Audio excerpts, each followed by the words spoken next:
Hello everyone, Percy number 6 here. I'm back with another episode of Percy's Ever-Present Past. Today my guest is a user who's been around in the community for a very long time.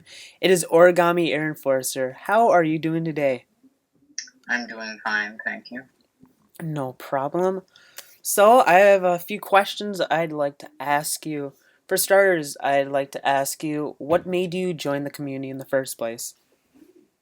Well, originally my channel was made as a place to display the paper airplanes that I made with my that I made and close friends with me made.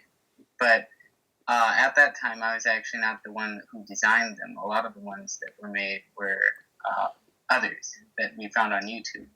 And so when we made these on YouTube, we sometimes had questions, and so we wanted to ask them and show off the planes as well. And so that's how my channel came to be. It was a display and a place to ask questions.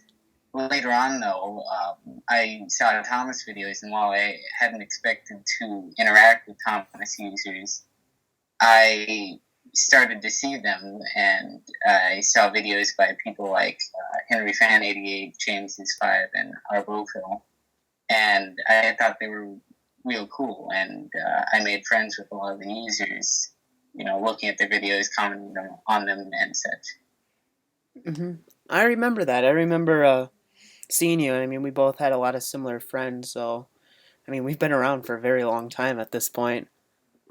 Yeah, I actually think that it wasn't like you and I didn't talk all that much in that time Mm-hmm. directly. It was more of we'd see each other passing by more or less on other people's channels and such. Yeah, I mean, it wasn't until OurTWRCommunity where we really started talking to each other. Yeah. Yeah, well, as we continue, what was the community like back when you first joined? Back when I joined, which was almost immediately actually after I had gotten on YouTube in 2009, it was very active. I remember a lot of users and a lot of videos. There were remakes, unboxings, and such. There were a lot of positives at that time, and it was really a fun time. But there was other stuff like the slept late war, and that was unsavory. Oh yeah. Uh, Mm-hmm. YouTube was very different at the time too. Channels were, I think you probably remember it. Channels were very modular. You could change them around a lot, and now you don't really have that anymore. Yeah, I mean, back then channels it felt like everybody's was their own individuals, and now it's like every channel is the same format. I remember there was a lot of bitterness at the time over that people wouldn't be able to make headers or backgrounds really showing off what they enjoyed, like Mm-hmm. eBay items that they'd purchased or were proud of, or things like that. They eliminated that with those changes, and I think people really were bitter about that. Yeah, yeah. I mean, it seemed like every time they had a new channel, it just got worse and worse. Although I think the one they've had now has actually surprisingly been around for a while. Yeah, I think I've seen two types now. There's one seems like I know my channel has it, but I see other types that seem kind of like less complex, and I think maybe it has something to do with Google Plus or something. Yeah, Google Plus. Not a big fan of it, to be honest. I I don't particularly care one way or the other, since I've moved most of my projects and operations off of YouTube Mm-hmm. um, in favor of Instructables. Yeah, I mean, I don't think I've ever even gone on Google Plus. Occasionally, I'll get notifications on YouTube that someone added me to their circle, which I have no clue what that means, but happens. Yeah, well, what I like, and that's sarcasm. What I like is how with YouTube messages nowadays, there's literally no notification, or at least not any that I've ever been made aware of in the past year or so. of whether, when you get a message from somebody, you better go to your message box to find it yourself, because as far as I know, there's no indication of it. If you get a message and you don't look through your message inbox, you're not going to be told about it, and then it'll sit there for a few months. Yeah, I rarely ever check it, and if I do ever send out a message on YouTube, I always have to comment on a video or something to let that person know I sent it. Because I mean, now I just really use Skype or Twitter to send messages, because YouTube system's just terrible. Well, yeah, I was going to say that I remember distinctly a few months back, might have been even more than a year ago, that you had to do just that with me to converse over the subject of OurTWRCommunity. Yeah, that's YouTube. That's YouTube for you. Just make everything more difficult. Yeah. Well, and one thing I was going to say about, what was it like when back when I first joined, was, and you probably remember this, is that I didn't really have content of my own for a good long while there. Yeah. Yeah, I remember. I think it was only a few months, maybe 3 or 4 months before my 1-year anniversary, that I finally got my first video on Wooden Railway up, and that was a pilot episode, basically, for my ill-fated proposed comedy series, Thomas the Moronic Tank Engine. Oh, yes. Which, yeah, I don't know if I haven't looked at it in a long time, but I don't know if you saw that or not, but... Yeah, I haven't seen it in a long time.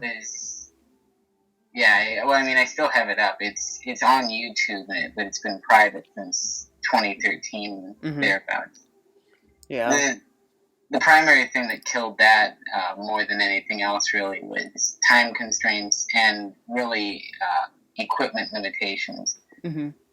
At the time of the making of that video, I didn't have a remote for my camera, and so stop motion was exceedingly difficult to keep the camera steady, because I had to hold the camera on this tripod to activate it to get it to take a picture, and if you move the camera at all, you're going to see that in stop motion. And you can see that, if you were watching the video, that is, you can see that the camera does move around, if ever so slightly, and I wasn't terribly fond of that. Yeah, I know what you mean. It's hard to do. But I'm gonna skip orders in the question I was gonna ask you, because this one fits more since of the subject that we're talking about. But my next question for you is, why haven't you been that active lately, YouTube video making wise?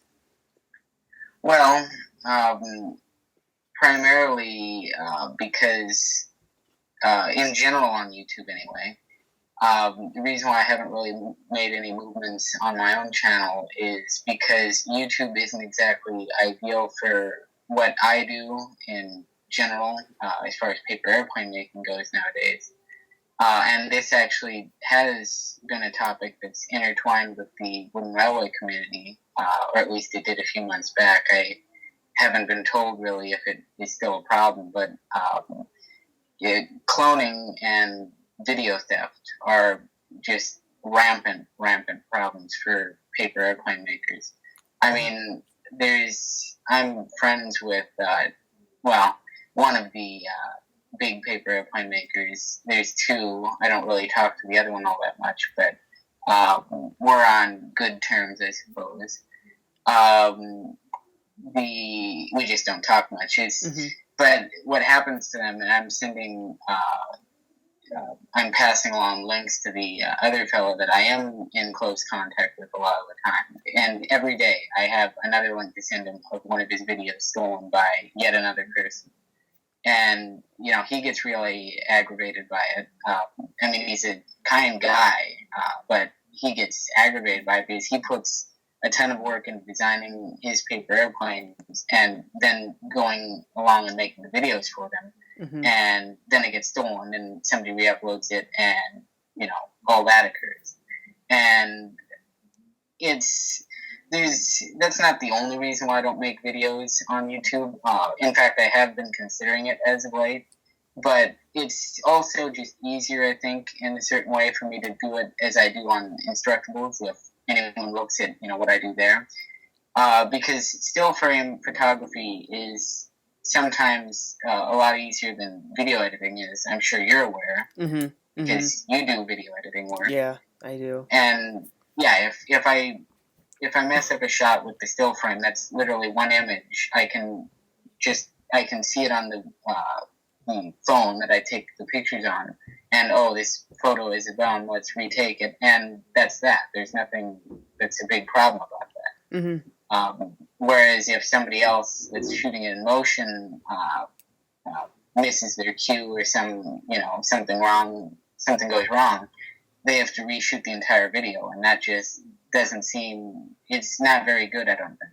Yeah. And yeah, and plus another thing that still frame photography enables is I don't always have to reshoot everything for projects that have commonality. I can recycle materials. Yeah. I mean, I don't want to skimp on quality or anything. It's just if there's a way to cut down what you have to do, I don't see any problem with really taking it. It's pragmatism to me. Oh yeah, I agree. Yeah. But okay, go ahead. I was gonna answer the question more directly. I just want to say, because I know you beginning when you started out, you asked if anybody in the communities had videos stolen. There's been a few. The only one that I think's had it done a lot is Josh J. Louvier. He's had several videos stolen. Or the funny thing is when somebody will be selling an eBay item and they take his thumbnail from a video and put it up as the picture. But he's really the only one that I ever see videos stolen from. Now he's not the only one, but for the most part, he's the only one that it happens to. Yeah, I tend to think that it's the more popular people that get hit by that. I think Kikri, Thomas Wooden Railway, had that a while back. Yeah. When I remember originally I was like on the OurTWRCommunity Twitter account, and I noticed that people were complaining about that sort of thing a few months ago. I don't even remember how long back it was, but I actually did write up an entire.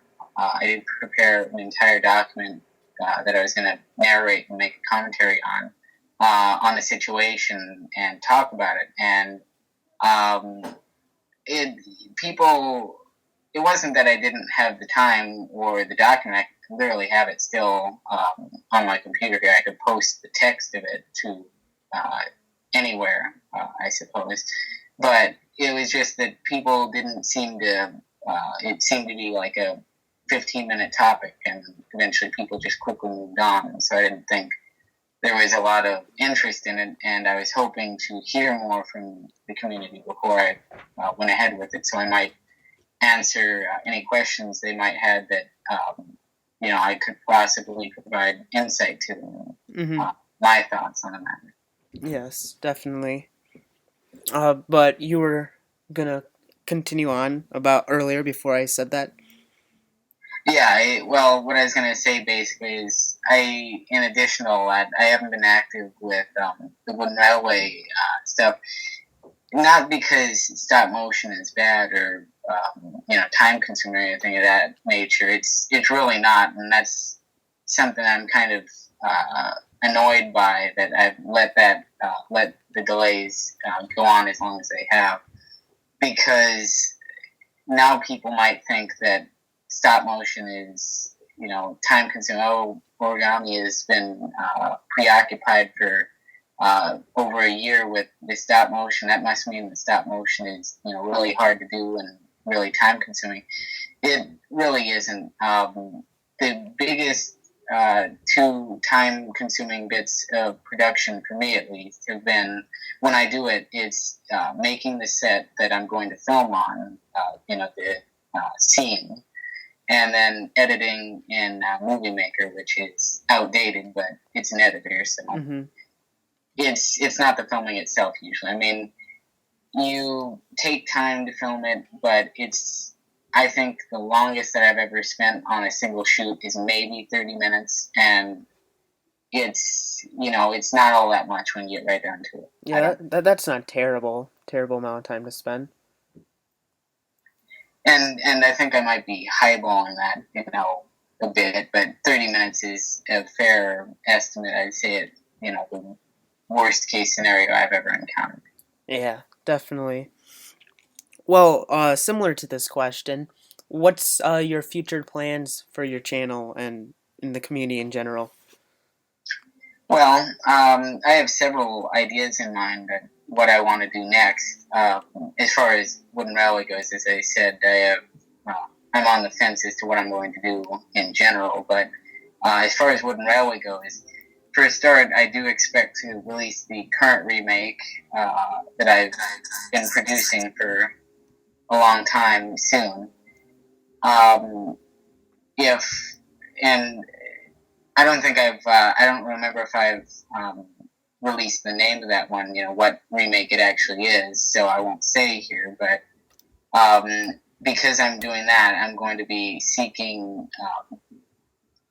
recommendations from the community over what to approach next, as far as remakes go.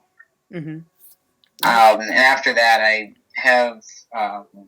have planned on making a commentary on the technique of stop motion with footage of my existing stuff in the background, just as filler that I can commentate on, perhaps, and talk more about the method. I'd be commentating on it just to talk about the many myths and questions that are surrounding it, but I'd really like to hear from the community about what they might like me to answer on stop motion, if they have any questions or anything like that.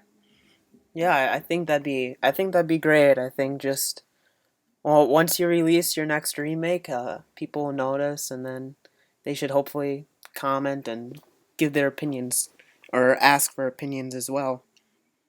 I'd hope so. I tried to ask the community a while back in a tweet on the OurTWRCommunity Twitter. I'm not sure that it was seen because or understood that it was a question. It was in a picture, so it was probably pretty easy to miss, especially if you're on like mobile or something. Mm-hmm. But I did ask for a question, but I didn't get any responses that I know of on that. Yeah, definitely. I think, like I said, I think if you can put another remake out, people will start to see more. And it's just, sometimes people just don't notice those things. Yeah, no, it's not. I'm not upset. I'm not upset by it or anything. People have busy lives, and one little tweet is easy to miss. It's Mm-hmm. nothing, bad. Yeah. Yeah. So. Well, before we go, I have one last question for you. And it's, are you still in contact with any of the users you first talked with in 2009 and 2010? Well, one thing I wanted to say about the future channel bit before that topic was left is I have been, and I've actually shared this with you a little while back on Twitter privately, was that I do have an idea in the works over maybe a new method of customization for wooden railway vehicles that'd be neither permanent nor invasive to the vehicle. But I still have to test it out and go through a little more development before I think I'm ready to release it to the masses. It's not something that I think that I could really realize, like that I could really make what I envision it to be by myself. I think it'd be something that people at large would have to do for themselves. And in a certain way, I think that's good because of it's customization, so everyone should have their hand in it because it's supposed to be yours. It's supposed to be your custom engine. But getting to the question that you asked me before I came back to that bit, as far as people that I'm still in contact with from 2009 and 2010, beyond Robert and yourself, there's really very few people that I talk with that are from that era. At least that I was friends with in that era. I still do keep track of some of the people I wasn't so what do you call it, friendly with. I know what's become of Slepley, but I don't think he really was the demon that a lot of us thought he was at the time. I think a lot of that was exaggerated and overblown. Yeah. Most of the names that are still around from 2009 and 2010, beyond Robert and yourself, are people that I really never spoke with a lot. I think Keekreet fits. Yeah, need to get a drink. I know that Keekreet was around in that time period, and so was Milk Tanker Media, but neither of them I've never really spoken to them a lot, and I don't think they'd qualify as people I'm still in contact with because I never really did talk with them to begin with. Mm-hmm. I mean, I really do like Keekreet's remakes. I was very impressed by them.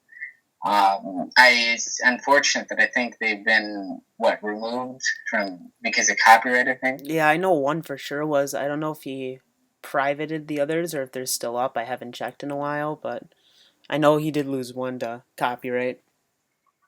Yeah, it's unfortunate. I mean, the remakes are a dicey thing, and it's unfortunate that copyright strikes down what it does. But yeah, it's not that I don't like Keekreet or Milk Tanker Media's videos. It's just that I never really have talked with them, and it's I don't think that I could really claim to be in contact with people that I've never really contacted. Yeah, definitely. I understand what you mean. I know for when I look back at the users from those years, I talked a lot with Thomas Fan 24, Lego Legion 5000, Henry Fan 88, and James's 5, and minus Thomas Fan 24. I haven't talked to any of them in years, and Thomas Fan 24, I've talked to him once since 2013. So I have no contact with them. I still talk a decent amount with Damien and Ryan Arbelphil, and then Keith Gray I still talk with Milk Tanker Media, but if they're not active within the community, I don't talk to them much at all anymore. Yeah, the last contact that I had with James's 5 was a long time. I think it was maybe 2 or 3 years ago now. And he, of course, was another administrator on the Wooden Railway Wiki. And I'm the last of the first 3 admins there. Mm-hmm. But he was one of the others, and eventually he left his post around the same time he left YouTube. Yeah. He sometimes would come on the community wiki, and if he does, I talk to him, but I don't even know the last time that happened. Yeah. But yeah, it's changed a bit. Mm-hmm. Well, I'm happy to have had you on. Thank you for coming on. And thank you for having me. Yeah, no problem. Before we go, is there any other thing you would like to say? Well, there's not much really. I mean, just look forward to my new remake, I suppose. Okay. I would hope that it'll impress everyone. That sounds good. Social media wise, do you want me to throw any in the description? Well, I'm rarely on social media for the Wooden Railway bit, but the OurTWRCommunity Twitter is where I generally post updates to it. Okay, I'll put that in the description, and I'll put your channel, OrigamiAirEnforcer. I'll put that in the description as well. All right. Well, thank you for being on. I enjoyed having you. Certainly. Thank you for having me. Yeah, and thank you for listening to another episode of Percy's Ever Present Past. I'll see you next time. Bye.